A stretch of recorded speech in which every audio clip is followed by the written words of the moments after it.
আজকে একটা গল্প শোনাই, কথাগুলো মন দিয়া শুনবেন। একটা মধ্যবিত্ত পরিবারের ছেলে, সে মোটামুটি সবার সাথেই খারাপ ব্যবহার করে চলতো। সে রাত 1টা 12টায় বাসায় ফিরতো। এই কারণে তার বাবা তাকে অনেক বকাঝকা করত। আর ছেলেটাও তার বাবার সাথে তর্কে জড়ায় যাইতো। ছেলেটা যখন বন্ধুদের সাথে বাইরে আড্ডা দিত, তখন তার একটা বন্ধুর সাথে সে অনেক খারাপ ব্যবহার করত। ওই বন্ধুটাকে সে পাত্তাই দিত না। এইভাবে সবার সাথেই সে খারাপ ব্যবহার করে চলতো। একদিন সে ডাক্তারের কাছে যাওয়ার পর তার ক্যান্সার রোগ ধরা পড়ে। ডাক্তার তখন তাকে বলে, আপনি আর বেশি দিন বাঁচবেন না, মাত্র কয়েকদিন বাঁচবেন। এই কথাগুলো শুনে ছেলেটা অনেক কষ্ট পাইল। প্রতিদিনের মতোই সে রাত 12টার সময় বাসায় ফিরল। এইটা দেখা তার বাবা প্রতিদিনের মতোই তাকে বকাঝকা করতে লাগলো। কিন্তু অবাক করা বিষয়, প্রতিদিনের মতোই ছেলে তার বাবার সাথে তর্কে না জড়াইয়া তার বাবার গালিগুলা মন ভরে শুনতে লাগলো। আর মনে মনে ভাবতে লাগলো, হয়তো এই বাবার গালিগুলো আর কয়েকদিন পর শুনতে পাবো না। ওইদিকে তার মা ডাকতেছে, নে বাবা ভাতটা খেয়ে নে। অন্যদিন হলে সে তার মায়ের হাতে ভাতটা এত সহজে খাইতো না। কিন্তু আজ অবাক করা বিষয়, তার মায়ের হাত থেকে প্লেটটা এনে প্রাণ ভরে ভাতটা খেয়ে নিল। আর মনে মনে ভাবলো, এই বুঝি মায়ের হাতে শেষ খাওয়া। এইগুলা দেখে তার মা বাবা অনেক অবাক হয়ে গেল। এভাবে তার মা বাবার সাথে অনেক ভালো ব্যবহার করলো। তারপরের দিন সে তার বন্ধুদের সাথে আড্ডা দিতে গেল। যে বন্ধুটার সাথে সে সবসময় খারাপ ব্যবহার করত, ওই বন্ধুরা তাকে আজকে একটা গালি দিছিল।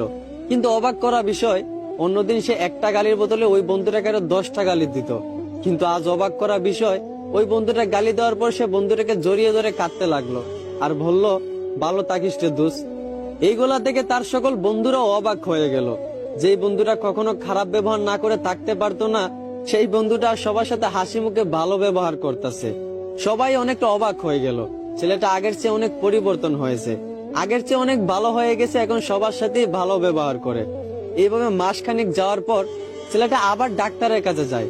ডাক্তারের কাছে যাওয়ার পর ডাক্তারকে জিজ্ঞেস করে, আপনি বলছিলেন আমি হয়তো কয়েকদিন বাঁচবো, কিন্তু প্রায় 1 মাস কেটে গেল। আপনি কি কোনো গ্যারান্টি দিতে পারবেন যে আমি আর কতদিন বাঁচবো?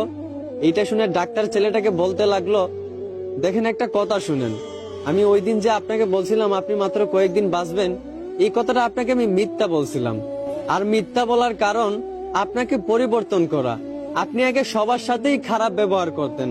আপনার বাবা যদি আপনাকে বকাঝকা করত, আপনার বাবার সাথেও আপনি তর্কে জড়াই যাইতেন। কিন্তু আপনি যখন জানতে পারলেন আপনি আর মাত্র কয়েকদিন বাঁচবেন, আপনার মরণের কোনো গ্যারান্টি নাই, তখন আপনি সবার সাথে ভালো ব্যবহার করতে লাগলেন। এই বন্ধুটাকে আপনি গালি ছাড়া দিতেন না, সেই বন্ধুটাকেও আজকে আপনি ভালোবাসা দিলেন।